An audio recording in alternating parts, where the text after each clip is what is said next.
తెలంగాణలో కొత్తగా ఏర్పడిన జిల్లాలను సమగ్రంగా అభివృద్ధి చేసేందుకు ప్రణాళిక రచించాలని ముఖ్యమంత్రి కేసీఆర్ అధికారుల్ని ఆదేశించారు.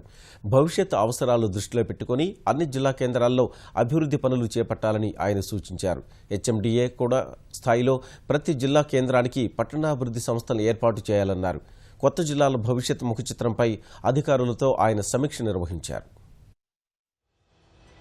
కొత్తగా ఏర్పడిన జిల్లా కేంద్రాలు అనతి కాలంలోనే అభివృద్ధి కేంద్రాలుగా మారుతాయని, అవి అడ్డదిడ్డంగా అస్తవ్యస్తంగా పెరగకుండా ప్రణాళికాబద్ధంగా ఉండేలా కార్యాచరణ రూపొందించాలని ముఖ్యమంత్రి కేసీఆర్ అధికారుల్ని ఆదేశించారు. కొత్త జిల్లాలు, రెవెన్యూ డివిజన్లు, మండలాల ఏర్పాటు తర్వాత అనేక కొత్త ప్రాంతాలు అభివృద్ధి పథంలో దూసుకుపోతాయన్నారు. జిల్లా కేంద్రాలన్నీ త్వరలోనే పెద్ద పట్టణాలుగా, నగరాలుగా వృద్ధి చెందుతాయని పేర్కొన్నారు. కొత్త జిల్లాల ఏర్పాటు తర్వాత పాలనా వ్యవస్థపై క్యాంపు కార్యాలయంలో ముఖ్యమంత్రి సమీక్ష నిర్వహించారు. ప్రభుత్వ ప్రధాన కార్యదర్శి రాజీవ్ శర్మ, సీఎంఓ ముఖ్య కార్యదర్శి నర్సింగ్రావు, ప్రభుత్వ ప్రత్యేక ప్రధాన కార్యదర్శి ప్రదీప్ చంద్ర, ఆర్ఎండ్బి ముఖ్య కార్యదర్శి సునీల్ శర్మ, జీఏడీ కార్యదర్శి అధర్ సిన్హా, ఆర్ఎండ్బి ఈఎన్సీ గణపతి రెడ్డి తదితరులు ఈ సమీక్షలో పాల్గొన్నారు.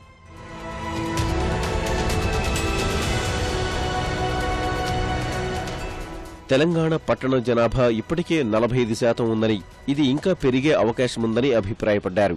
ఈ నేపథ్యంలో పట్టణాల అభివృద్ధి పట్ల ప్రత్యేక చొరవ తీసుకోవాలని ముఖ్యమంత్రి సూచించారు. ప్రతి జిల్లా కేంద్రం చుట్టూ బాహ్య వలయ రహదారి నిర్మించాలని, ప్రభుత్వ కార్యాలయాలు, నివాస గృహాలు, పరిశ్రమలు, వాణిజ్య సముదాయాలు, మౌలిక వసతులు తదితర నిర్మాణాలు ఎక్కడ ఎలా ఉండాలనే విషయంపై సమగ్ర ప్రణాళికలు ఉండాలన్నారు. ఎవరిష్టం వచ్చినట్లు వారు నిర్మాణాలు జరపకుండా సమగ్ర పట్టణాభివృద్ధిని దృష్టిలో పెట్టుకుని చేసేలా విధాన రూపకల్పన చేయాలని నిర్దేశించారు. హెచ్ఎండిఏ కూడా తరహాలో ప్రతి జిల్లా కేంద్రానికి పట్టణాభివృద్ధి సంస్థల్ని ఏర్పాటు చేసే అంశాన్ని పరిశీలించాలని ముఖ్యమంత్రి అధికారులకు సూచించారు. పట్టణంలోనే కాకుండా పట్టణం చుట్టూ దాదాపుగా 10 కిలోమీటర్ల విస్తీర్ణంలో లేఅవుట్లు రూపొందించాలని సూచించారు. హైదరాబాద్ నగరం మాదిరిగా పట్టణ ప్రాంతాలు కిక్కిరిసిపోకుండా ఉండేందుకు ఇప్పటినుంచే అవసరమైన చర్యలు తీసుకోవాలని పేర్కొన్నారు. భవిష్యత్తులో పెరిగే జనాభాను కూడా అంచనా వేసి క్రమపద్ధతిలో పట్టణాలు విస్తరించేలా చర్యలు తీసుకోవాలని సూచించారు.